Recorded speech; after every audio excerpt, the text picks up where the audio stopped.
Hello, আসসালামু আলাইকুম।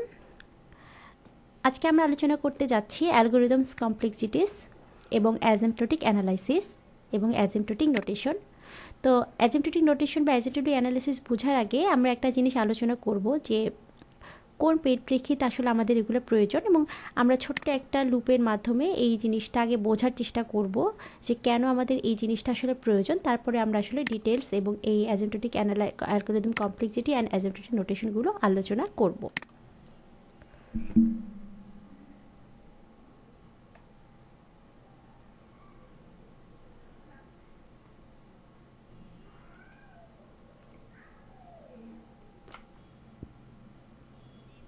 So এখানে কি দেখতে পাচ্ছি যে consider this example to understand time complexity, এবং এখানে here is a for loop, right? এখানে একটা ছোট্ট ফর লুপ আছে। সবাই যদি একটু খেয়াল করি, ফর লুপটার স্টার্টিং পয়েন্ট হচ্ছে 1, স্টার্টিং ভ্যালু 1, এবং ফর লুপটা আমরা দেখতে পাচ্ছি যে less than or equal two 100 পর্যন্ত কন্ডিশন দেওয়া আছে, এবং এভরি টাইম এটা মাল্টিপ্লাই হবে 2 দিয়ে, তাই না? এবং যখন কি স্টেটমেন্টটা ট্রু হবে তখনই কি হবে, এই হ্যালো হ্যালো কথাটা প্রিন্ট হবে। সো এখানে আমাদের এই লুপটা বোঝার উদ্দেশ্য বা অবজেক্টিভটা হচ্ছে টাইম কমপ্লেক্সিটি বোঝাটা, বা টাইম কমপ্লেক্সিটির যে টার্মটা আছে, সেই জিনিসটা একটু ক্যাপচার করে নেওয়া, এটাই হচ্ছে আমাদের মেইন উদ্দেশ্য। দেন আমরা আলোচনা করবো আসলে টাইম কমপ্লেক্সিটি কাকে বলে এবং কিভাবে এইগুলো মেজার করা হয়। সো ছোট্ট একটা লুপ দ্বারা আমরা একটু প্রবলেমটা বোঝার চেষ্টা করি। Now we are trying to understand the problem, then আমরা সলিউশনটা বুঝবো। প্রবলেমটা বোঝার চেষ্টা করছি এখন। সো ফর লুপটা যদি দেখি যে এখানে আই ভ্যালু 1 থেকে শুরু হয়েছে,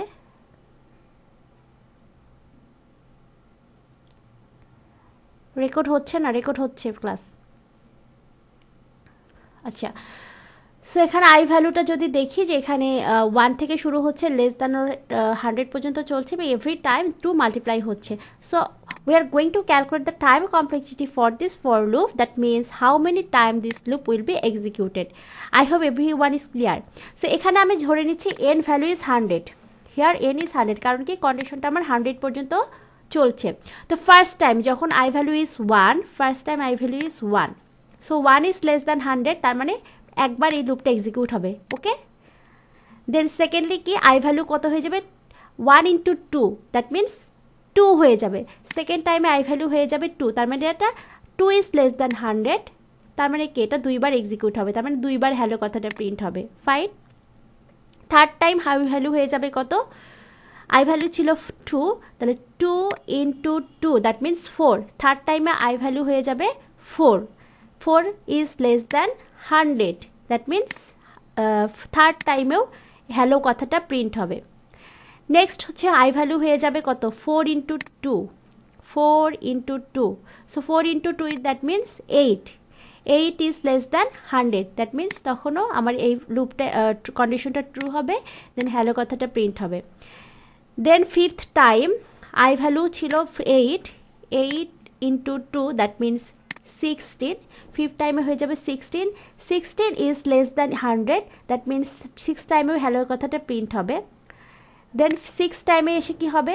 আই ভ্যালু হয়ে যাবে 16 ইন্টু 2, দ্যাট মিনস 32, এই ক্ষেত্রেও আমার কন্ডিশনটা ট্রু হবে। দেন সেভেন টাইমে হয়ে যাবে কত? 32 ইন্টু 2, মানে 64, ঠিক আছে? 64 কি 100-র চেয়ে ছোটো, তার মানে এটাও তখনও এই স্টেটমেন্টটা প্রিন্ট হবে। দেন 8 নাম্বার সময়ে এসে হয়ে যাবে কত? 64 ইন্টু 2, মানে 128, 128 is less or equal than 100, which is not true, এবং এটা এক্সিকিউট হবে না। তার মানে ছোট্ট একটা লুপ থেকে বুঝতে পারতেছি কি আমার এই লুপটা অ্যাকচুয়ালি 7 টাইম এক্সিকিউট হবে। জিনিসটা কি বোঝা যাচ্ছে? তার মানে এই লুপটা কতবার চলবে? This loop will run 7 time for n is equal to 100. For the value of 100, the statement will be executed 7 time. এতটুকুন কি সবার কাছে ক্লিয়ার আছি? আচ্ছা, তার মানে আমরা খুব সহজেই এই লুপটা কতবার এক্সিকিউট হবে টাইমটা ক্যালকুলেট করতে পারতেছি। কত? 7। এখন দেখেন, এটা তো একটা ছোট্ট একটা লুপ, ছোট্ট লুপ, মাত্র 100 ভ্যালুর জন্য, n ইকুয়াল টু 100-এর জন্য। এই জন্য আপনার এটা খুব সহজেই মাত্র 7 টাইম ক্যালকুলেশন করে এটা টাইমটা টাইম ক্যালকুলেশনটা বের করে ফেলেন যে 7 টাইমস এটা এক্সিকিউট হবে, কিন্তু এই ভ্যালুটা যদি অনেক বড় হতো, দ্যাট মিনস এখানে 100 না, এখানে ধরেন 100 কোটি 200 কোটি এরকম কিছু হতো, তখন কিন্তু এইভাবে এটার কতবার টাইম বা টাইম কমপ্লেক্সিটি কত বা কতবার এই লুপটা এক্সিকিউট হবে সেটা বের করা আমাদের জন্য অনেক ডিফিকাল্ট হয়ে যেত, তাই না? হইতো কি না? হ্যাঁ, তার মানে কি যে আমাদের যে দুটো টার্ম আমরা আজকে আলোচনা করব, একটা হচ্ছে টাইম কমপ্লেক্সিটি, স্পেস কমপ্লেক্সিটি, সেইটার জন্যই আসলে এটা পড়ানো যে আমরা অ্যাজ এ হিউম্যান আমাদের পক্ষে কোনো কিছু time complexity, that time complexity means একটা স্টেটমেন্ট কত সময় এক্সিকিউট হবে সেইটা বের করা। তো অ্যাজ এ হিউম্যান আমাদের জন্য এই টাইম কমপ্লেক্সিটি বের করা এক্সাক্ট পয়েন্ট মানে এক্সাক্ট ভ্যালুটা বলা কঠিন, কিন্তু আমরা একটা কি বলতে পারি, আমরা একটা টেন্টেটিভ ভ্যালু বলতে পারি, এস্টিমেট ভ্যালু বলতে পারি যে হ্যাঁ এই লুপটা এতবার চলবে। ঠিক আছে, কি এনি প্রবলেম? আচ্ছা, আপনারা ক্লাস করার সময় কি খাতা কলম নিয়ে বসেন, এমনি খালি শুনতেই থাকেন? সবার কিন্তু খাতা কলম নিয়ে বসা উচিত, ঠিক আছে? আচ্ছা, সো আমি কিন্তু এখনো মেইন পড়াতে যাইনি। হ্যাঁ, এই লেকচারটা শেষ করতে সময় লাগবে, একটু সবাই মনোযোগ দেবো। আমি শুধুমাত্র এখনো প্রবলেমটা বোঝানোর চেষ্টা করতেছি যে এই ছোট্ট একটা লুপের জন্য আমি খুব সহজেই এটা বের করে ফেলতে পেলাম যে এই লুপটা আমার 7 টাইম চলবে, কিন্তু এটা যদি কোনো ছোট লুপ না হতো, এটা বড় একটা প্রোগ্রাম হতো, বড় একটা স্টেটমেন্ট হতো, তখন কিন্তু আমার পক্ষে এই 7 বা এই যে কোনো একটা সংখ্যা বের করা ডিফিকাল্ট হতো। এই ডিফিকাল্টিটা মানে এই ডিফিকাল্টিটা কি বলে ইলিমিনেট করার জন্য বা এই ডিফিকাল্টিটাকে একটু সহজ করার জন্য আমাদের কিছু নোটেশন ব্যবহার করা হয়, যেই নোটেশনগুলোকে আমরা বলছি হচ্ছে অ্যাজিমটোটিক নোটেশন। ঠিক আছে, তো আমরা আজকে এই অ্যাজিমটোটিক নোটেশনটাকে আজকে আলোচনা করব। তার আগে আমি এইটা একটু শেষ করে নিচ্ছি। এইটুকু তো ক্লিয়ার যে এই লুপটা 100 টাইম চলবে, তাই না? কেন কি যে 7 নাম্বার পর্যন্ত এটা ট্রু থাকে, কিন্তু যখন এটার ভ্যালু হচ্ছে 128 হয়ে যায় তখন এটা ফলস হয়ে যায়, জন্য চলবে না। তার মানে 7 বার এই লুপটা এক্সিকিউট হবে। আচ্ছা, এখন একটা ফর্মুলা আছে, ঠিক আছে? আমাদের এই ফর্মুলা একটু বুঝতে হবে, কারণ আমরা যখন এই অ্যাজিমটোটিক অ্যানালাইসিস বা অ্যাজিমটোটিক নোটেশনগুলো পড়বো তখন কিছু ফাংশন নিয়ে কাজ করব। এখানে আসলে ম্যাথমেটিক্সের একটা বিষয়, একটা ফর্মুলা আছে যে ম্যাথে আপনারা করে আসছেন যে log base two the power n equal to K. যদি log base two the power n equal to K হয় তাহলে আমরা বলতে পারি B to the power K is equal to n, এটা আমরা বলতে পারি। তো আমাদের এই for this example here n is 100, তাই না? আমার n ভ্যালু কত? 100। সো এই 100টা আমরা এখন এই ফর্মুলাতে বসাবো যে লগ আমাদের বেস এখানে হচ্ছে 2 এবং n ভ্যালু কত? 100। তাহলে এটা যদি বসাই তাহলে লগ 2 দেন এই 100টাকে আমরা কি করতেছি 2 টু দি পাওয়ার 7 লিখতেছি। এই 100কে কত লিখতেছি? 2 টু দি পাওয়ার 7। কেন লিখলাম সেটা হচ্ছে কোশ্চেন। দেখেন 2 two the power 7 equal to কত? 2 two the power 2 two the পাওয়ার 6 মানে কত? 64 না? 2 টু দি পাওয়ার 6 মানে কত? 64, রাইট? আচ্ছা, 2 টু দি পাওয়ার 7 মানে কত? 2 টু দি পাওয়ার 7 অর্থ কত? 7 মানে কত? 128, রাইট? আচ্ছা, তো এখানে এইভাবে লেখার উদ্দেশ্য কি? আমরা যদি এটাকে লগ 2 পাওয়ার 2 লিখি, আমরা জানি বেস এবং এই পাওয়ারটা যদি একই হয় তাহলে কিন্তু এটা কি হয়ে যায়? 1 হয়ে যায়। তার মানে শুধু এইটা থাকে, তাই না? এই উদ্দেশ্যেই কিন্তু এইভাবে লেখা, দুই দ্বারা মিলে লেখা। এখন দেখেন আপনি যদি এখানে 2 টু দি পাওয়ার 6 দিতাম তাহলে এটা কত আসতো? 64 আসতো, তাই না? 64 দিলে কিন্তু আমার এটা হবে না, কারণ আমি জানি যে আমার এখানে n টাইপ মানে 100 পর্যন্ত অ্যাটলিস্ট চলবে। তো 64 মানে কত? 100 নিচে। আবার আমি যদি 7 দেই তার মানে কত হচ্ছে? 128 হচ্ছে। বাট আমার 128 হলো, এটা 100 তো কাভার করতেছে, তাই না? 100 বেশি হচ্ছে বাট 100 তো কাভার করতেছে, রাইট? হ্যাঁ কি নাম? এই জায়গাটা একটু বোঝার চেষ্টা করেন। আমি যদি এখানে 2 টু দি পাওয়ার 6 দিতাম তাহলে এটা কত হতো? 64 হতো। 64 100 চেয়েতে কত ছোট, যেটা আমার আমি যদি 64 দেই তার মানে 6 টাইম লুপটা চলবে, কিন্তু অ্যাকচুয়ালি 6 টাইম চলে, অ্যাকচুয়ালি কত? 7 টাইম চলে। আমরা দেখে আসছি না? আমি যদি এখানে 2 টু দি পাওয়ার 6 দিতাম তাহলে এটা আমার কত হতো? 2 টু দি পাওয়ার 6 দিলে হচ্ছে আমার 2 টু দি পাওয়ার 6 দিলে কত হতো? 64। 64 মানে কত 6 টাইম লুপটা চলবে, কিন্তু অ্যাকচুয়ালি আমার লুপটা তো কত 7 টাইম চলতেছে। কিন্তু আমি যদি এখানে 2⁶ না দিয়ে 2⁷ দেই, সরি কি হলো দেখতে পাচ্ছেন সবাই? হ্যালো,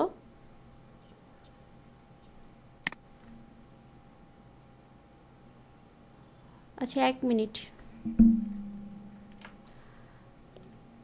এখানে 2⁷ দিলে কি হবে, 2⁷ দিলে কিন্তু আমার যে 100 সেটা ওভার হয়ে যাচ্ছে, কিন্তু 100টা কি কভার করতেছে না, মানে 7 টাইম রান হচ্ছে, তো মানে 7 বার যে আমার লুপটা রান হচ্ছে, এটা তো বুঝতেই পারতেছেন। 128 হচ্ছে, যেটা 100-র চেয়ে বেশি, কিন্তু আপনার কত 7 টাইম রান হচ্ছে, যেটা আমরা ক্যালকুলেশন করে দেখে আসছি যে অ্যাকচুয়ালি লুপটা 7 টাইমই রান হচ্ছে, তাই কি না বলেন তো? এই জায়গাটা কি বুঝতে পারছি?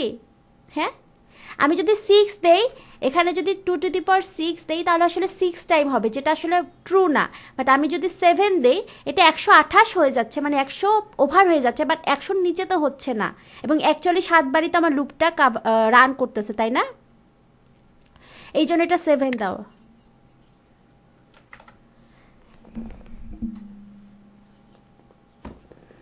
এটা লুপ চলার জন্য কিন্তু বলছি না, আমরা এখানে ফর্মুলা বের করতেছি। এটা লুপ চলার জন্য বলছি না, লুপ দিয়ে কিন্তু এখানে ক্যালকুলেশন করে আগেই বোঝানো হয়েছে যে আমি যদি এখানে 7 টাইম আর লুপ এক জিনিস হলো না, 7 টাইম মানে 7 বার লুপটা ঘুরবে, 7 টাইম দিলে কত আসে 64 আসে। 7 টাইম দ্যাট মিনস যখন ভ্যালু 64 হচ্ছে তখন আপনার 7 টাইম হচ্ছে 1 2 3 4 5 6 7, I value 1, I value 2, I value 4, I value, হ্যাঁ লুপটা 8 টাইমে যে এটা এক্সিকিউট হচ্ছে না। আর এখানে আমরা ফর্মুলা মিলাইতেছি, ঠিক আছে, দুটো এক জিনিস না। এখানে আমরা ফর্মুলা বের করতেছি যে log2 n = 100, দেন log2 আমরা 2 এর সাথে মিলাবো, কত দিলে এখানে আমার তো 100 মিলাইতে হবে, মানে পাওয়ার হিসেবে মিলাইতে হবে। এখন আমি যদি 6 দেই তাহলে তো 100-এর চেয়ে ছোট হচ্ছে, যেটা তো হবে না। 7 দিলে 100কে ওভার হয়ে যাচ্ছে, কিন্তু আপনি 7 টাইম যে লুপটা চলতেছে সেটা বের হয়ে আসতেছে না। তার মানে কি, দ্যাট মিনস আমার লুপটা লগ n টাইম চলতেছে, যেহেতু এটা লগ দিয়ে কাজ করতেছি, লগ কত টাইম, n টাইম, ঠিক আছে। এটা বোঝানোর উদ্দেশ্য হচ্ছে যে কোনো একটা স্পেসিফিক, কেউ কথা বলছেন কি, কোনো প্রবলেম? কোনো একটা স্পেসিফিক অ্যালগোরিদমের জন্য আমরা যদি বলি যে টাইম কমপ্লেক্সিটি কত, সেটা কোনো স্পেসিফিক সংখ্যা দ্বারা বোঝানো ডিফিকাল্ট, সেটার জন্যই আসলে এইভাবে একটা জেনারেল টার্ম ব্যবহার করা হয়। যেমন for this loop the time complexity will be log n time.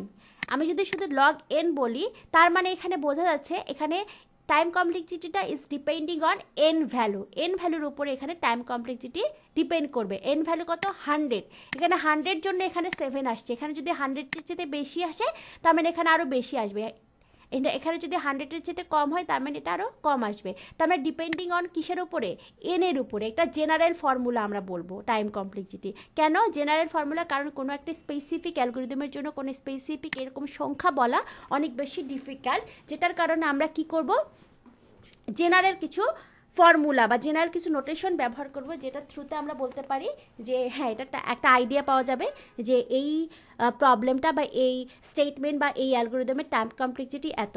তো এইটা বোঝানোর উদ্দেশ্য হচ্ছে এটা, যে এখান থেকে আমরা বের করে ফেললাম যে এইটা টাইম কমপ্লেক্সিটি কত, এখানে 7 টাইম চলবে, দ্যাট মিনস টাইম কমপ্লেক্সিটি 7। আর ফর্মুলা দ্বারা যদি প্রকাশ করতে চাই জেনারেটিভ, আমরা বলতে পারি লগ n। এটুকু কি ক্লিয়ার সবার? এতটুকুন ক্লিয়ার হলে আমি ফার্দার মুভ করব। ক্লিয়ার? আচ্ছা, এটা ছিল পড়ার ব্যাকগ্রাউন্ড, এখনও মেইন পড়াটা শুরু হয়নি। এখন আসেন, তার মানে আমরা বুঝতে পারতেছি যে এখানে আমরা যে এই ধরনের কথা বলেছিলাম সেইটার যে প্রয়োজনীয়তা কেন, আমরা ছোট্ট একটা এক্সাম্পল দ্বারা বুঝলাম যে এই ধরনের কেসগুলোর জন্য এই একটা প্রয়োজন আছে ধরনের ফর্মুলার। এখন এই ফর্মুলাটা কিভাবে আসছে, অর্থাৎ লগ n বা ও এন, এই ফর্মুলাগুলো কীভাবে আসছে সেটার একটা ব্যাকগ্রাউন্ড আছে, সেই ব্যাকগ্রাউন্ডটাকে আমরা বলবো হচ্ছে অ্যাসিম্পটোটিক নোটেশন। তো তার আগে একটু আলোচনা করি অ্যালগরিদম কমপ্লেক্সিটি, যেটা অলরেডি আমরা ক্লিয়ার করে আসলাম যে কোনো একটা অ্যালগরিদমের কমপ্লেক্সিটি বলতে বোঝায় যে সেই অ্যালগোরিদমটা কম্পিউট হতে কতটুকু সময় এবং কতটুকু স্পেস নিবে, ঠিক আছে। The complexity of an algorithm compute the amount of time and space required by an algorithm for an input size n. The complexity of an algorithm can be divided into two types, time complexity and space complexity. That means time complexity বলতে বোঝাচ্ছে যে আমার একটা statement বা একটা algorithm run করতে কতটুকু সময় নেবে সেটা হচ্ছে টাইম কমপ্লেক্সিটি, আর স্পেস কমপ্লেক্সিটি হচ্ছে কতটুকু স্পেস নেবে, স্পেস বলতে এখানে মেমোরি স্পেস নেবে, সেটা হচ্ছে স্পেস কমপ্লেক্সিটি। তার মানে কয় ধরনের কমপ্লেক্সিটি রয়েছে, একটা হচ্ছে টাইম কমপ্লেক্সিটি, একটা হচ্ছে স্পেস কমপ্লেক্সিটি। টাইম কমপ্লেক্সিটি মানে অ্যালগোরিদমটা রান হইতে বা কম্পিউট হতে তার কতটুকু সময় লাগবে, কতটুকু সময় লাগবে সেটা হচ্ছে তার টাইম কমপ্লেক্সিটি, আর কতটুকু সে মেমোরি কনজিউম করবে সেটা হচ্ছে তার স্পেস কমপ্লেক্সিটি। বুঝতে পারছি তো? আমার মনে হয় বুঝতে পারছি, কারণ আমরা এখান থেকে ছোট্ট একটা এক্সাম্পল দেখে আসলাম যে ছোট্ট একটা লুপের আমার টাইম কমপ্লেক্সিটি ছিল কত, মানে এটা টাইম লগ এন, বা আমি যদি স্পেসিফিকভাবে বের করতে চাই 7 টাইম, ঠিক আছে। তার মানে এই কেই আপনারা এগুলো করতেছেন? হ্যালো হ্যালো,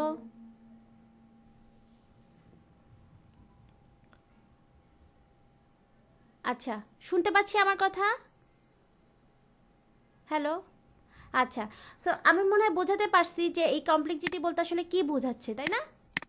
একটা স্টেটমেন্ট বা একটা অ্যালগোরিদম রান হইতে কতটুকু সময় লাগবে, ঠিক আছে, ডিপেন্ডিং অন ইনপুট সাইজের উপরে। Input size usually express as a function of the input সাইজের উপর ডিপেন্ড করে, ঠিক আছে, সেটাকে আমরা বলতেছি টাইম কমপ্লেক্সিটি। আর কতটুকু স্পেস, মেমোরি স্পেস কনজিউম করবে, আমরা জানি আমাদের কম্পিউটারের মেমোরিটা কি লিমিটেড, তাই না, কিছু লিমিটেড মেমোরি আছে, তো আমার কতটুকু মেমোরি লাগবে সেটা এক্সিকিউট করতে, সেটা তার স্পেস কমপ্লেক্সিটি বোঝায়। Okay, so next move to the next point, সেটা হচ্ছে অ্যাসিম্পটোটিক নোটেশন। এই যে আমরা কমপ্লেক্সিটির কথা বললাম, টাইম কমপ্লেক্সিটি, সেই টাইম কমপ্লেক্সিটি মেজার করার জন্য কিছু নোটেশন ব্যবহার করা হয়, সেই নোটেশনটাকেই আমরা আজকে বলবো হচ্ছে অ্যাসিম্পটোটিক নোটেশন। তো আজকের আমাদের মুখ্য আলোচনা বা মুখ্য লেকচারটাই হচ্ছে অ্যাসিম্পটোটিক নোটেশন। তো কেন এই অ্যাসিম্পটোটিক নোটেশনটা আমাদের প্রয়োজন, আই হোপ প্রিভিয়াস কথাগুলো থেকে এটা সবার কাছে ক্লিয়ার। যদি ক্লিয়ার না হয়ে থাকে আমার সাথে শেয়ার করতে পারেন। এখন আসেন অ্যাসিম্পটোটিক নোটেশন কি। Asymptotic notation is use to describe the running time of an algorithm. Running time কি? রানিং টাইম হতে একটা অ্যালগোরিদম রান হইতে কতটুকু সময় লাগবে, that is running time. How much time an algorithm takes with the given input n. Using asymptotic analysis, we can very well conclude the best case, average case, and worst case scenario of an algorithm. For example, the running time of one operation is computed as f of n, and maybe for another operation is computed at g of n square.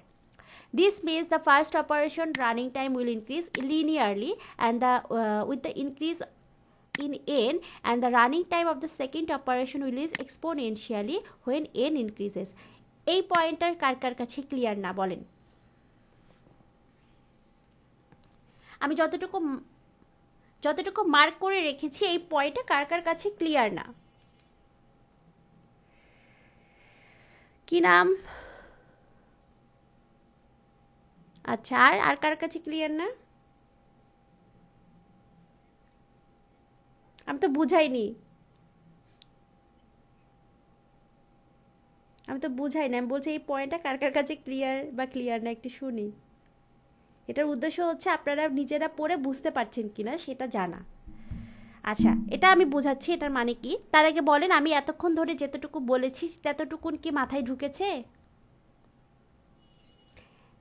আচ্ছা, এবং এই asymptotic নোটেশনটা কেন পড়বো সেটাও মনে হয় বুঝতে পেরেছি, নাকি পারি নাই?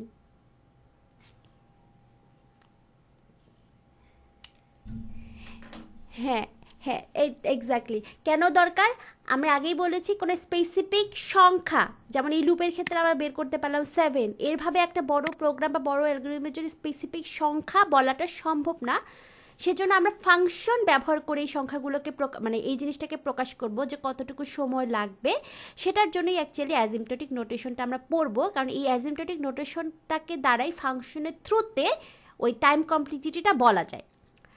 আচ্ছা, এখানে বলতেছে যে সবাই মনে দেখেন ভালো করে, the running time. Running time মানে কি, একটা জিনিস এক্সিকিউট হতে কতটুকু সময় লাগবে। The running time of on operation, একটা অপারেশনের রানিং টাইম বলতেছি F of N, F of N, ঠিক আছে।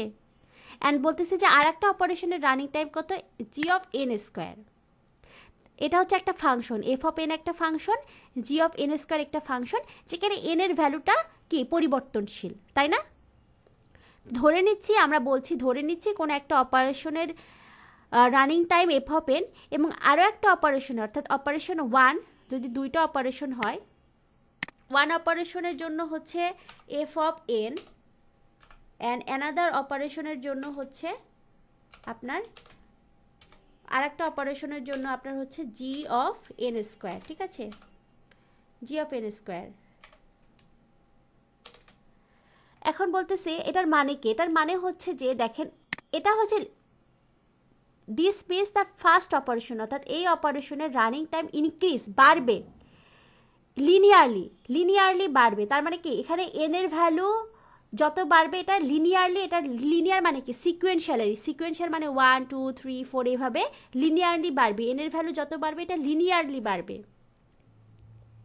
আর পরটা বলা হচ্ছে যে সেকেন্ডটার ক্ষেত্রে, সেকেন্ড অপারেশনের ক্ষেত্রে উইল ইনক্রিজ এক্সপোনেনশিয়াল, মানে কি এখানে এক্সপোনেনশিয়াল, এটা এন স্কোয়ার, মানে প্রথম ক্ষেত্রে এন এর ভ্যালু যদি 1 হয় তাহলে এটা ইকুয়াল টু হবে 1, ইকুয়াল টু হবে হন। সেকেন্ড ক্ষেত্রে যদি এন এর ভ্যালু 2 হয়, ঠিক আছে, এন এর ভ্যালু 2 হলে হবে কত, 2 এর ওপর 2 হলে কত হয় 4 হবে, হ্যাঁ। তারপর এন এর ভ্যালু যখন 3 হবে, 3 এর ওপর 2 হলে কত হয়, 3 ওপর 2 9 হবে, এক্সপোনেনশিয়ালি বাড়তেছে, ঠিক আছে। আর প্রথমটার ক্ষেত্রে কি, যে এন লিনিয়ারলি বাড়বে, তার মানে এন এর ভ্যালু 1 হলে এটা 1 হবে, এন এর ভ্যালু 2 হলে এটা 2ই হবে, এন এর ভ্যালু 3 হলে এটা টাইম কমপ্লেক্সিটি 3 হবে, তাই না। এন এর ভ্যালুর উপরে ডিপেন্ড করতেছে। আর এখানে কি, এন এর ভ্যালুর উপরে ডিপেন্ড করতেছে এবং এটা এক্সপোনেনশিয়ালি বাড়তেছে, কারণ এন এর উপরে একটা কি আছে, স্কোয়ার আছে। বোঝা গেল কি না? সরি সরি বুঝি নাই। এটা একটা ফাংশন, এফ অফ এন একটা function, G of N square একটা ফাংশন, দুইটা আলাদা আলাদা ফাংশন ধরে নেওয়া হচ্ছে যে এটা একটা function F of N and এটা আর একটা ফাংশন জি অফ এন। তো আমরা যদি বলি যে এফ অফ এন এর টাইম কমপ্লেক্সিটি কি হবে, এটা এন ভ্যালু বাড়ার সাথে সাথে লিনিয়ারলি বাড়বে, সিকোয়েন্সিয়ালি বাড়বে, মানে এন যদি 1 হয় টাইম কমপ্লেক্সিটি 1 হবে, এন যদি 2 হয় টাইম কমপ্লেক্সিটি 2 হবে, এন যদি 3 হয় টাইম কমপ্লেক্সিটি 3 হবে। আর সেকেন্ডটার ক্ষেত্রে এটা এন স্কোয়ার, এটা এক্সপোনেনশিয়ালি বাড়বে, তার মানে এন এর ভ্যালু যদি 1 হয় time complexity 1 square equal to 1। Second হচ্ছে এন এর ভ্যালু যদি 2 হয়, 2 এর উপরে স্কোয়ার মানে কত, 4, টাইম কমপ্লেক্সিটি 4 হবে। দেন এন এর ভ্যালু যদি 3 হয়, 3 এর উপরে স্কোয়ার মানে কত 9, টাইম কমপ্লেক্সিটি 9 হবে। 3 এর উপরে আমি আমি 2 পাওয়ার 8 কে 3 কেন দিব, এটা তো পাওয়ারটা 2, এটা এটা তো পাওয়ার, পাওয়ার এটা তো এই 2টা তো পাওয়ার হিসেবে আসছে, যে পাওয়ার হিসেবে আসছে,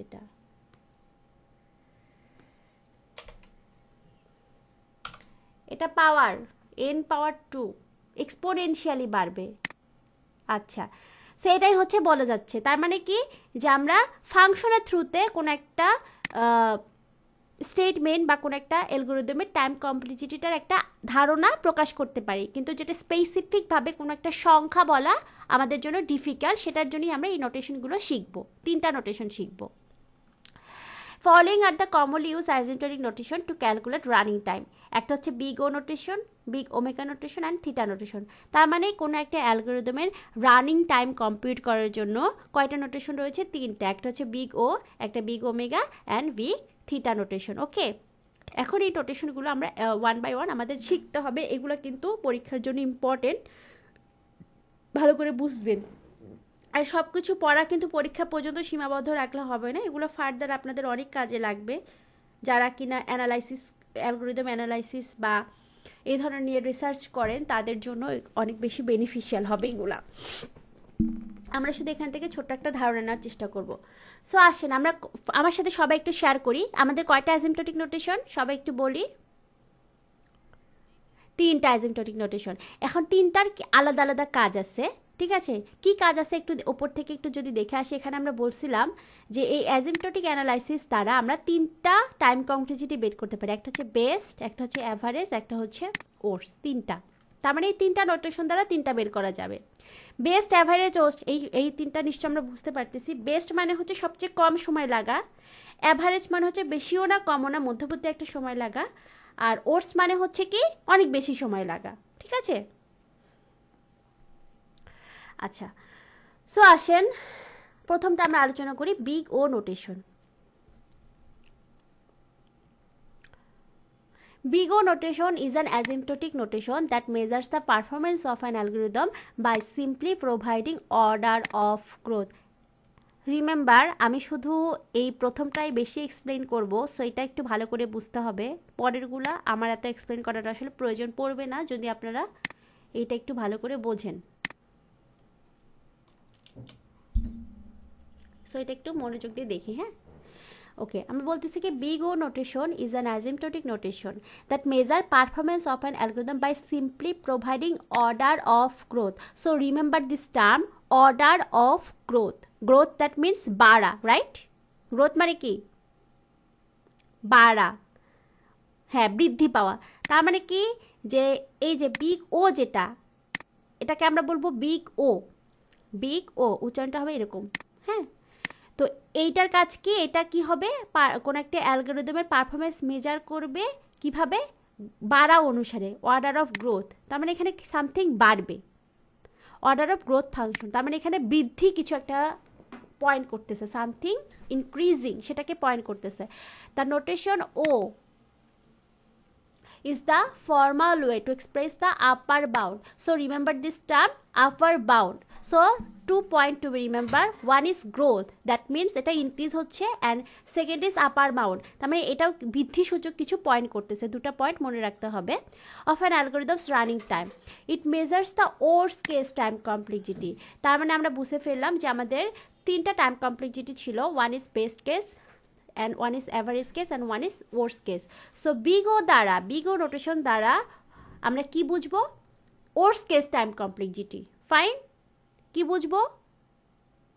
worst case time complexity, তার মানে বেশি টাইম লাগছে এরকম কিছু বুঝবো। এই জন্যই কিন্তু এটা বলতেছে এটা বৃদ্ধিকে মানে বৃদ্ধিকে পয়েন্ট করে বা আপার বাউন্ড পয়েন্ট করে। বৃদ্ধি বলতে এখানে সময় বৃদ্ধিটাকে বোঝাচ্ছে। ক্লিয়ার? সবাই ক্লিয়ার? I hope. আচ্ছা, ওকে, ফাইন।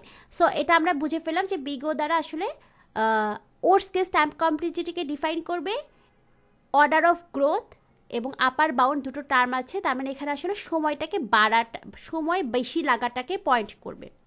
এটা বোঝার জন্য আমাদের কাছে একটা ছবি আছে, আমরা ছবিটা একটু বোঝার চেষ্টা করব।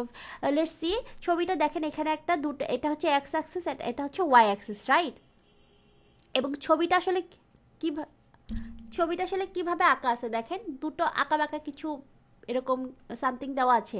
তো খেয়াল করে দেখি, এখানে একটা ফাংশন লেখা আছে কি এফ অফ এন, আর একটা ফাংশন লেখা আছে সি জি এন, এবং এখানে লেখা আছে এন, এখানে লেখা আছে এন নট।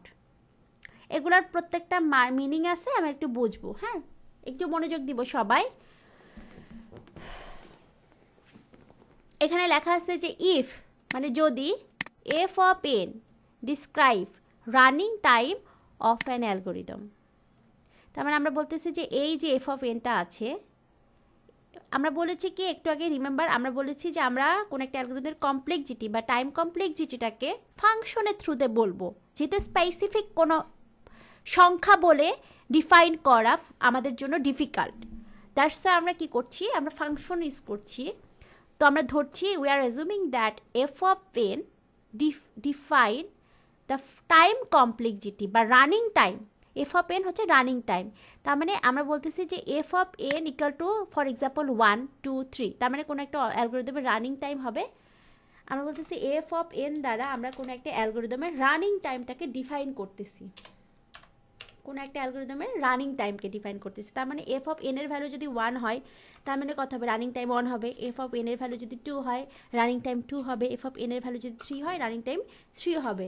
বাট আমাদের পক্ষে একটা ইন্টিজার ভ্যালু বা কোনো একটা সংখ্যা বলা ডিফিকাল্ট, সেজন্য আমরা এফ অফ এনটাকে একটা ফাংশন আকারে বলবো, যাতে করে আমরা খুব সহজেই একটু ধারণা করতে পারি what will be the time complexity, মানে আইদার এটা ওর্স কেস হবে না বেস কেস হবে, এটা আমরা ডিফাইন করে দিতে পারবো।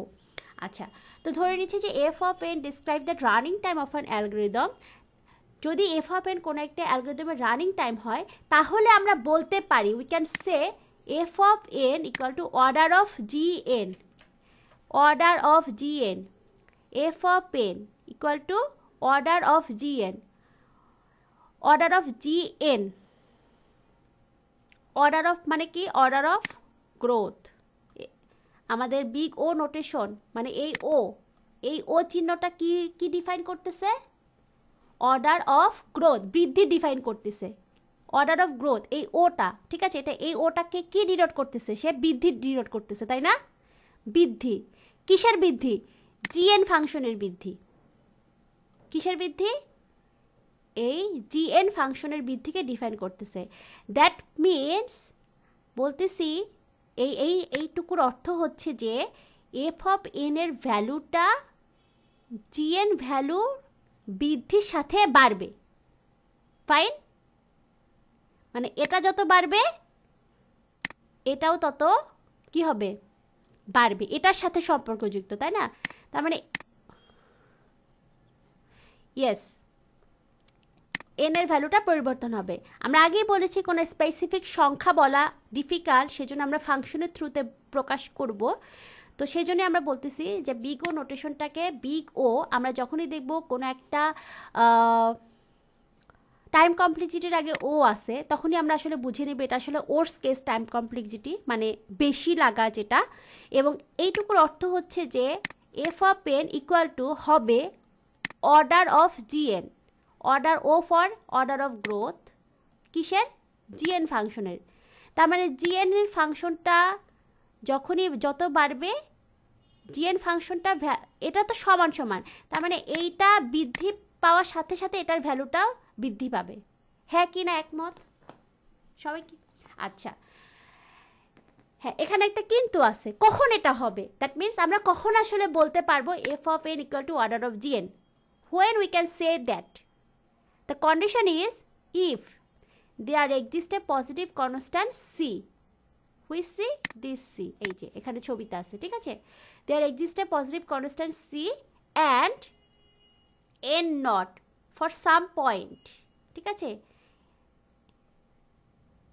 such that 0 less than f of n less than cgn, that means এই যে এফ অফ এন ফাংশনের ভ্যালুটা অবশ্যই 0 থেকে বড় হবে, কিন্তু সি অফ জিএন এর থেকে কি হবে, ছোট হবে।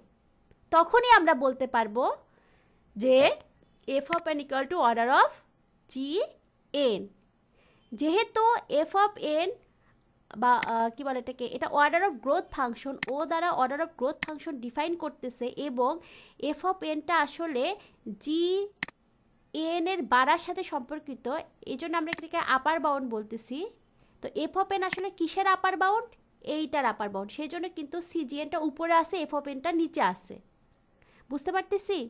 কারণ কি এফ অফ এন কি হবে, less than or equal to C G N হবে, এই জন্য এটা কিন্তু নিচে দেওয়া আর এটা কিন্তু উপরে দেওয়া। তাহলে আমরা যেটা বললাম যে আমরা F of N equal to order of GN তখনই বলতে পারি যখন আমাদের একটা পজিটিভ কনস্ট্যান্ট সি থাকবে এবং এফ অফ এন এর ভ্যালু অবশ্যই এই সি জিএন ভ্যালুর চাইতে ছোট হবে, তখনই আমরা আসলে বলতে পারি F of N equal to order of G N. এবং সেই কারণেই এই এফ অফ এন হচ্ছে আমাদের এটা কি অর্ডার অফ জি এন, যেহেতু জি এন বাড়ার সাথে সম্পর্কযুক্ত, সেই জন্য এটা হচ্ছে আপার বাউন্ড, জি এনটা উপরে, এই জন্য কিন্তু এই জি এনটাকে উপরে রাখা হয়েছে আর এটাকে নিচে রাখা হয়েছে, কারণ এই জন্য এটাকে আপার বাউন্ড বলা হচ্ছে। এটা কি ক্লিয়ার আছেন সবাই? শেয়ার করতে হবে কথা বলে, কোথায় এখানে জিরো জিরোর চাইতে বড় হবে F of N. F of N এর ভ্যালু কোথায়?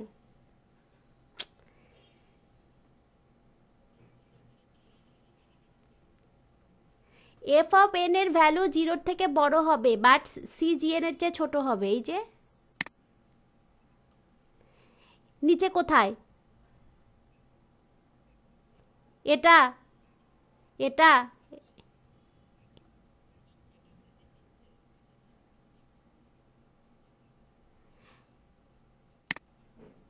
ফর অল এন, এটা এইটার কথা বলতেছেন?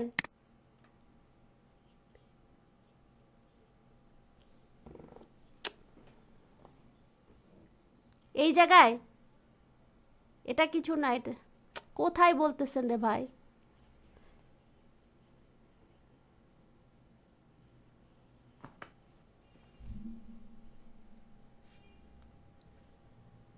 আমি আপনার কথাটা বুঝি নাই, দাঁড়ান।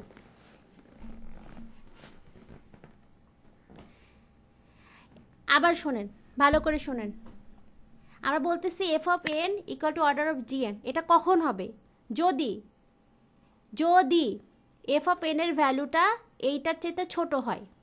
F of N is less than C G N, less than or equal to C G N, but F of N এর ভ্যালুটা জিরোর থেকে বড় অথবা সমান হবে। এই তো, হ্যাঁ।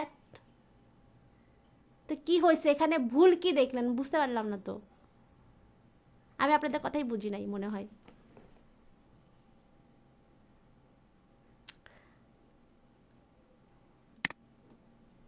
ও, সমান কথাটা বলিনি, এটাতেই কনফিউজ হয়ে গেছেন।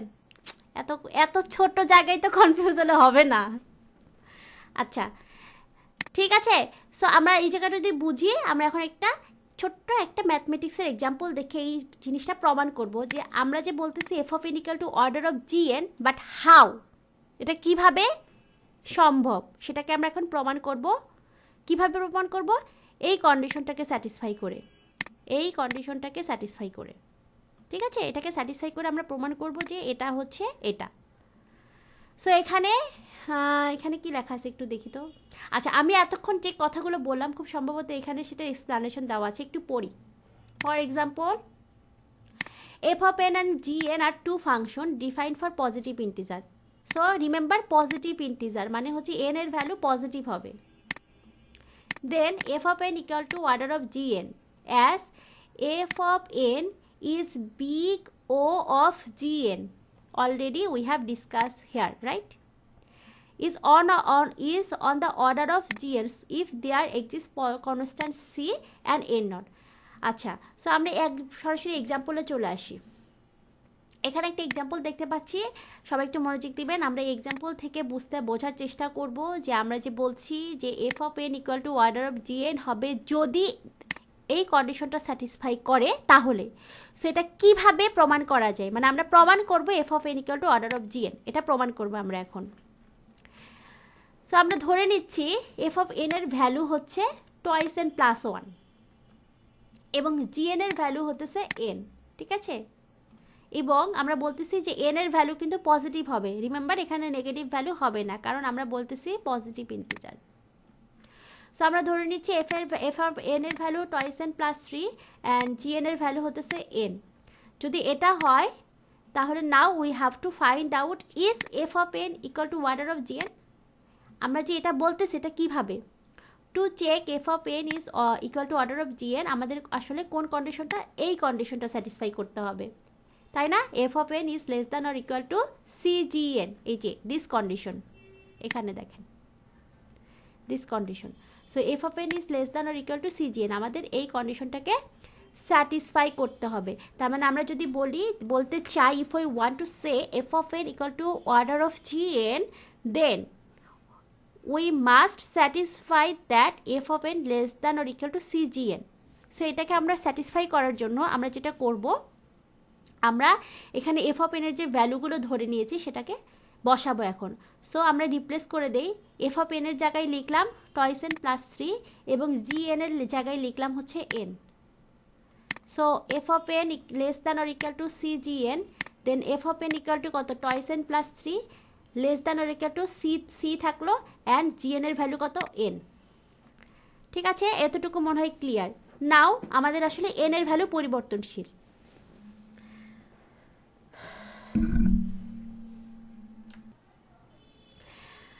সো এই পর্যন্ত কি সবাই ক্লিয়ার হয়েছি? Twice N plus 3 less than or equal to c n. একটু কথা বলবো সবাই, একজন বলছে, আর বাকিগুলো কি ক্লিয়ার না? আচ্ছা আচ্ছা, নাও আমাদের কাজকে এন এর ভ্যালু বসাতে হবে, রাইট? সো আমরা জানি এন হচ্ছে পজিটিভ পজিটিভ ভ্যালু হবে, সো 1 থেকে শুরু হবে, চলতেই থাকবে।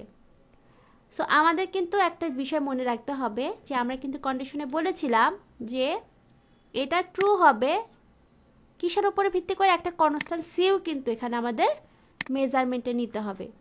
সো ফার্স্ট আমরা চেক করি, তো ফর এক্সাম্পল ধরে নিচ্ছি প্রথমে ক্ষেত্রে আমার এন এর ভ্যালু হচ্ছে 1। প্রথমে আমরা ধরে নিলাম কত, এন ইকাল টু 1 আমরা ধরে নিচ্ছি। সো এন ইকাল টু যদি 1 হয় তার মানে কি 2n প্লাস 3, তার মানে কিন্তু 2 ইন্টু 1 মানে 2 প্লাস 3 5, 5 এই পাশে থাকতেছে 5 অ্যান্ড এই পাশে হচ্ছে 5, এখানে সি এর একটা ভ্যালু ধরতে হবে, রাইট? সো এখানে জিনিসটা একটু দেখি যে লেফট সাইডে আমাদের থাকতেছে কত 5 less than or equal to c into n এর ভ্যালু কত 1।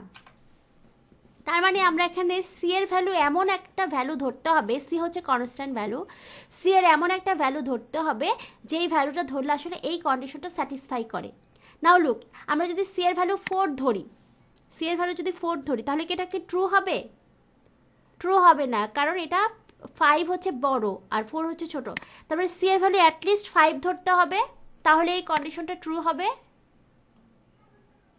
তার মানে কি আমরা দেখতে পেলাম যে যদি আমরা সি এর ভ্যালু অর্থাৎ এই কনস্ট্যান্টের ভ্যালুটা 5 নেই তাহলে এন এর যে কোনো ভ্যালুর জন্য আসলে এটা ট্রু হবে।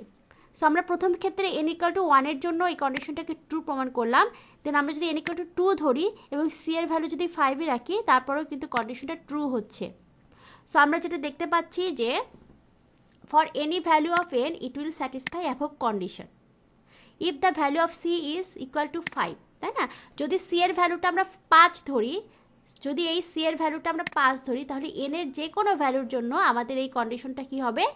ট্রু হবে। We can say any value of starting n from 1 it will always satisfy. Therefore we can say that for some constant c and for some constant n naught it will satisfy twice n plus 3 less than or equal cn. As it is satisfying above condition, so f of n is peak o of gn, or we can say that f of n grows linearly. I hope this point is also clear. F of n linearly বাড়বে. Therefore it concludes that CGN is the upper bound of f of n. CGN is the upper bound. দেখেন এই পাশেটা কিন্তু greater than, that is it is upper bound of f of n. So f of n এর value কিসের সাথে linearly বাড়বে? CGN বাড়ার সাথে সাথে এটা লিনিয়ারলি বাড়বে। ক্লিয়ার?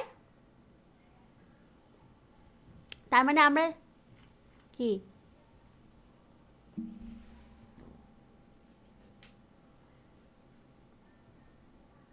আমরা এফ এর মান বের করলাম কোথায়? এফ এর মানটা তো ধরে নিছি। এন এর মান 1 থেকে শুরু হবে, বাট সি এর মানটা এমনভাবে দেখতে হবে যাতে এটা ট্রু হয়। তো সি এর মানটা কনস্ট্যান্ট, সি এর ভ্যালু চেঞ্জ হবে না, বাট এন এর ভ্যালু চেঞ্জ হবে। এই এক্সাম্পলটা বোঝানোর উদ্দেশ্য হচ্ছে যে আমরা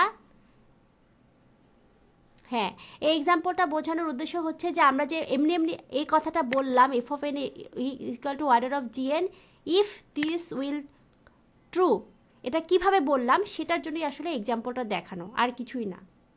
তার মানে কি এই জিনিসটা স্যাটিসফাই করতেছে, আমরা বলতে পারি, তাই না? F of N equal to order of GN বলতে পারি তো।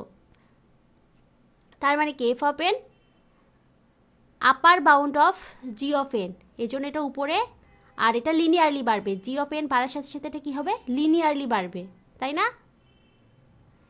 আচ্ছা,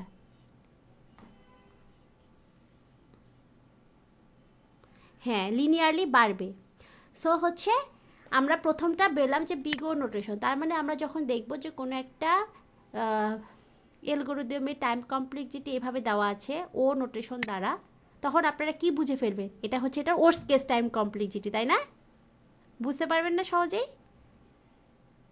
এটা worst case time complexity, worst case time complexity N এর ভ্যালুর সাথে এটা এভাবে বাড়তেই থাকবে। আচ্ছা, সো পরেরটাতে আমরা তাহলে রিমুভ করি, আর এটা বুঝতে আর কষ্ট হবে না। ওমেগা নোটেশন, এটা হচ্ছে উপরে, এটার হচ্ছে অপোজিট, এটা হচ্ছে বেস কেস টাইম কমপ্লেক্সিটি। কি case? Base case. So omega N দ্বারা লোয়ার বাউন্ড প্রকাশ করে, lower bound of an algorithm running time, it measures the base case time complexity or best amount of time. Lower bound বা দেখেন আগেরটা হচ্ছে কি ছিল, F of N এর মান এইটা, হ্যাঁ মানে এইটার আপার বাউন্ড, সিজিএনটা আপার বাউন্ড হবে, সিজিএন যত বাড়বে এফ অফ এন মান তত বাড়বে। আর এখানে কি হবে দেখেন, এটা হচ্ছে বেস কেস টাইম কমপ্লেক্সিটি, তার মানে এখানে হচ্ছে সিজিএন এর মানটা যত কমবে বা সিজিএন এর মান যখন বাড়বে এফ অফ এন মানটা তখন কমবে। এটা হচ্ছে এটার উল্টোটা, এটা হচ্ছে লোয়ার বাউন্ড প্রকাশ করতেছে, এটা হচ্ছে বেস কেস টাইম কমপ্লেক্সিটি। এখানে নোটেশনটা হচ্ছে ফাংশনটা এর আগেরটার উল্টো, আগেরটা ছিল F of N less than or equal to C G N, এখানে কিন্তু greater than or equal to C G N, এটা হবে আগেরটার উল্টোটা, সেম জিনিস। তো লোয়ার বাউন্ডের কারণে এই এফ অফ এনটা এবার উপরে আঁকা হয়েছে আর সিজিএনটা এখানে নিচে আঁকা হয়েছে। বোঝা গেল জিনিসটা? আগেরটারই উল্টো, সেম এক্সাম্পল, সেম জিনিস সেম ভ্যালু দ্বারা প্রমাণ করা আছে, সেম এক্সাম্পল। তো আমরা বলতে পারি যে এখানে বলতেছে যে, একটু রিডিং পড়ে যায়, যে আমরা কি বলতেছি যে ওমেগা এন দ্বারা আসলে বেস কেস টাইম কমপ্লেক্সিটি বোঝায়। তো আমরা একইভাবে বলতে পারি এফ অফ এন হচ্ছে ওমেগা এন। হ্যাঁ, এই যেখানে দেখেন এফ অফ এন আর জি অফ এন আর যদি দুইটা ফাংশন হয় তাহলে আমরা বলতে পারি F of N equal to omega of G N. কখন বলতে পারি? যদি এফ অফ এন এর value greater than or equal C of G N হয়, তখন বলতে পারি। এটা প্রমাণ করার জন্য একইভাবে আমরা একই সংখ্যা নিয়েছি টয়েস এন প্লাস এন নিয়ে আমরা হচ্ছে এই কন্ডিশনটাকে স্যাটিসফাই করার চেষ্টা করেছি, যে to check the above condition we replace করলাম এফ অফ এন এর ভ্যালু, দেখেন twice N plus 3 greater than equal C of n. তো সাপোজ সি ইকুয়াল টু যদি এখন এখানে এন এর ভ্যালু তো আমরা 1 থেকে শুরু করব, এখানে সি এর ভ্যালু কত হবে? ফর এক্সাম্পল এই কন্ডিশনটার ক্ষেত্রে ধরেন এন এর ভ্যালু 1 হলে এখানে কত হয়? 5 হয়। আমরা এন এর ভ্যালু 1 থেকে ধরি, ঠিক আছে? এন এর ভ্যালু 1, সো এন এর ভ্যালু যদি 1 হয় 2 ইন্টু 1 প্লাস 3, দ্যাট মিনস কত? 5, দেন গ্রেটার দ্যান ইকুয়াল, তারপরে কত? C n, c into 1। এখন সি এর ভ্যালু অ্যাটলিস্ট কত হইলে এই কন্ডিশনটা ট্রু হবে? এই লেফট সাইডে বড় হতে হবে, রাইট সাইডে ছোট হতে হবে। সি এর ভ্যালু অ্যাটলিস্ট 1 তো হইতে হবে, তাই না? মানে রাইট সাইডে ছোট হবে, লেফট সাইডে বড় হবে, তাই না? তার মানে এখানে সি এর ভ্যালু অ্যাটলিস্ট 1 হলেই আমার কন্ডিশনটা ট্রু হচ্ছে। তার মানে কি হলো? তার মানে কি হলো, এই যে আমরা দেখতেছি যে g n is big omega of twice N plus 3 function. তার মানে এটা দেখেন ভাইস ভার্সা, এটা বেস কেস কেন বললাম? যে আপনার এফ অফ এন এর ভ্যালুটা greater than or equal to C G N.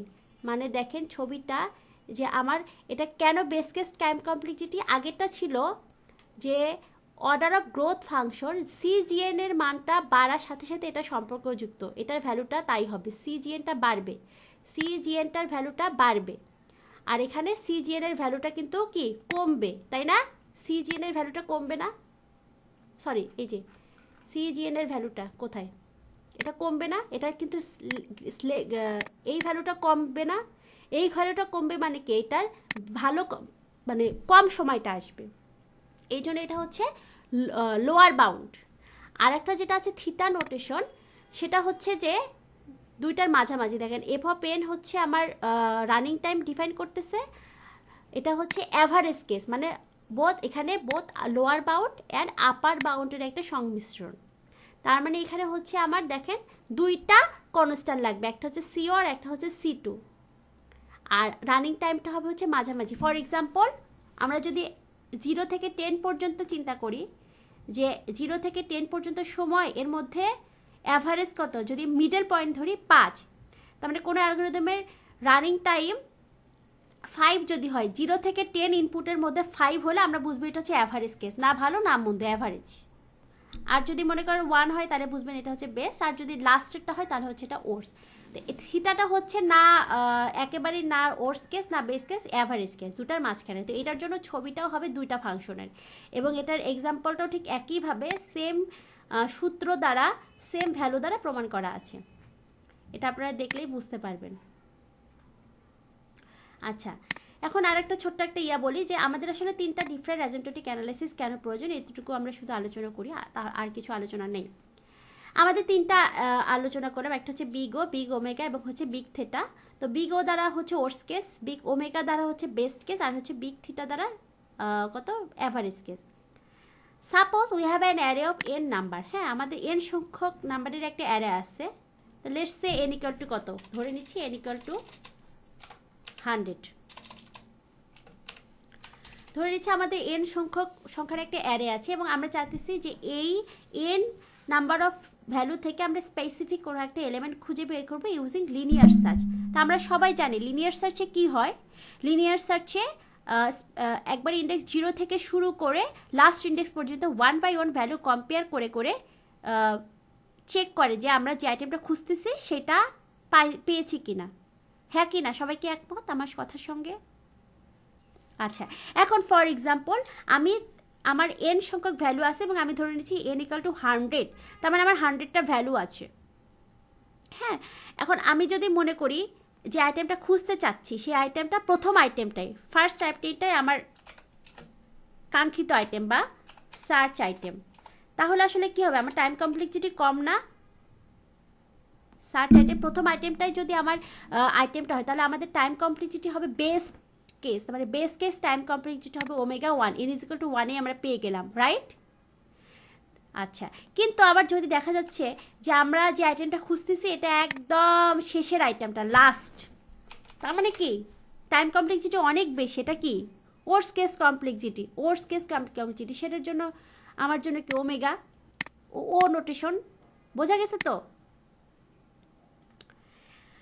হ্যাঁ, সো এই জন্য আমাদের 3টা ডিফারেন্ট নোটেশন প্রয়োজন, যেহেতু আমাদের পক্ষে কোনো এক্সাক্ট সংখ্যা বলে প্রকাশ করা সম্ভব না, এই জন্য আমরা অ্যাটলিস্ট ফাংশন আকারে যদি বলতে পারি তাহলে আমরা বুঝবো আসলে এইটা বেস কেস টাইম কমপ্লেক্সিটি, নোর্স case time complexity. For example, যে এক্সাম্পলটা এখন বললাম যে n নাম্বারের জন্য টাইম কমপ্লেক্সিটি যদি ওমেগা 1 হয়, তাহলে আপনি খুব সহজেই বুঝতে পারবেন এটা হচ্ছে বেস কেস টাইম কমপ্লেক্সিটি।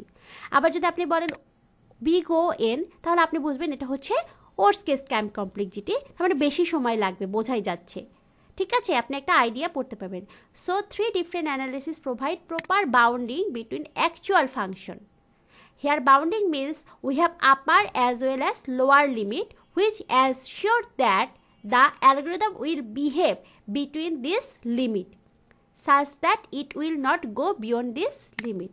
তার মানে আমি আপার বাউন্ড লোয়ার বাউন্ড জানা আছে, আমি জানি যে আমার এই লিমিটের বাইরে যাবে না। ফর এক্সাম্পল, আমার আপার বাউন্ড অ্যান্ড লোয়ার বাউন্ড যদি 0 to 100 হয়, 0 to 100 হয়, তার মানে আমি বুঝবো যে আমার অ্যালগোরিদম বা আমার ফাংশনটা এর বাহিরে যাবে না, এর ভিতরেই থাকবে। এই জন্য আমাদের 3টা ডিফারেন্ট নোটেশন প্রয়োজন। সো এখানে কমন কিছু অ্যাসিম্পটোটিক নোটেশন দেওয়া আছে, আপনারা এগুলো চাইলে মনে রাখতে পারেন। যে কনস্ট্যান্ট বলতে আমরা আসলে এইভাবে বোঝাই, সরাসরি n এর ভ্যালু দিয়ে দেওয়া। লগারিদমিক বোঝাইলে আমরা লগ ব্যবহার করব। লিনিয়ার বোঝানোর জন্য ও n বা অর্ডার অফ n, এভাবে আমরা প্রকাশ করতে পারি। আপনাদের কোনো কোশ্চেন আছে? থাকলে বলতে পারেন, না হলে ক্লাসটা শেষ করে দিব।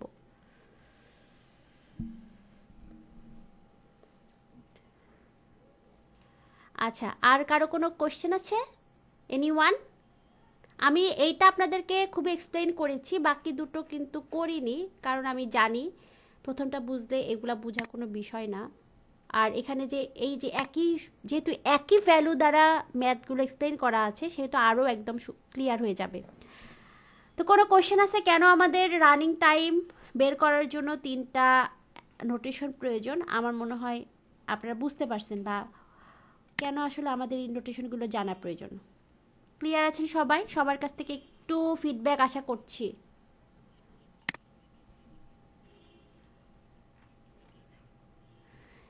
হ্যাঁ, আপনি আইডিয়া নিতে পারবেন বলতে আপনি খুব সহজেই বের করতে পারবেন যে ফর এক্সাম্পল আমি যদি বলি কোনো একটা অ্যালগরিদমের time complexity order of N, তারপরে আপনি বুঝতে পারতেছেন এটা লিনিয়ারলি বাড়বে এন এর ভ্যালু বাড়ার সাথে সাথে, তাই না? এন এর ভ্যালু যত বাড়বে টাইম কমপ্লেক্সিটি তত বাড়বে, রাইট? খুব সহজেই বুঝতে পারবেন।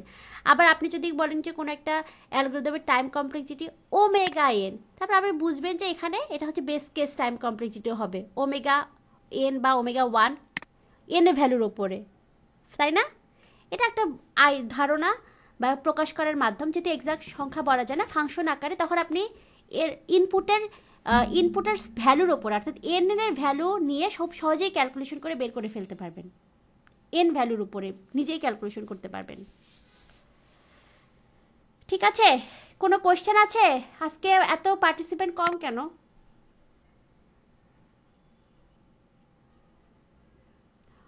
আচ্ছা, এখন যারা আছেন তারা অ্যাটেন্ডেন্সটা দেন। হ্যাঁ, 28 জনের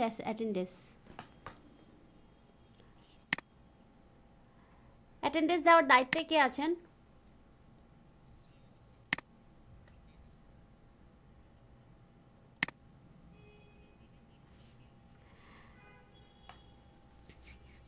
আচ্ছা, তো 27 জন এখন আমি দেখতে পাচ্ছি। এই কয়জনেরই অ্যাটেন্ডেন্সটাই আমি নিব অ্যাকচুয়ালি। লাস্ট পর্যন্ত যারা থাকবে তারা অ্যাকচুয়ালি কাউন্টে আসবে। আর আগামীকালকে 9টায় আমরা আরেকটা ক্লাস করব, সেটা হচ্ছে ল্যাবের উপরে কিছু এক্সপেরিমেন্ট দেখাবো। তো আই হোপ আপনারা আজকে যতটুকু আলোচনা হয়েছে নিজেরা একটু দেখবেন, না হলে জিনিসটা আসলে মাথায় থাকবে না। হ্যাঁ, ভুলে যাবেন। একটু নিজেরা দেখবেন, দেন আমরা কালকে নতুন কিছু ইনশাল্লাহ আলোচনা করব। ঠিক আছে? হ্যাঁ,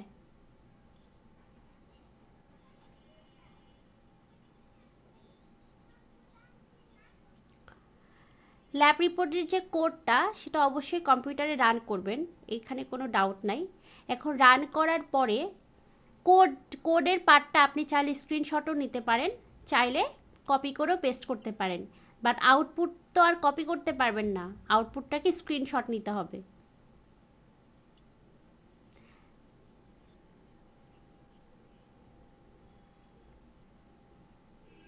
ইয়েস, ঠিক আছে।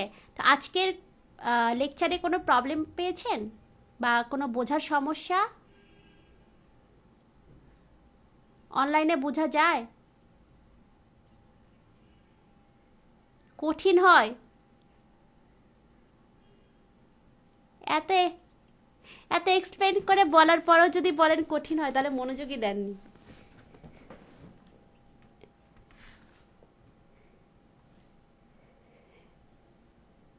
খাতা কলম সামনে নিয়ে বসবেন, কোনো কঠিন হবে না। হ্যাঁ, ঠিক আছে। আজকের পর্যন্ত এই পর্যন্তই। কালকে ইনশাল্লাহ আবার আমরা একটা ক্লাস করব 9টার দিকে। আই হোপ টিল দেন সবাই একটু পড়াশোনা করবেন। ঠিক আছে, আল্লাহ হাফেজ।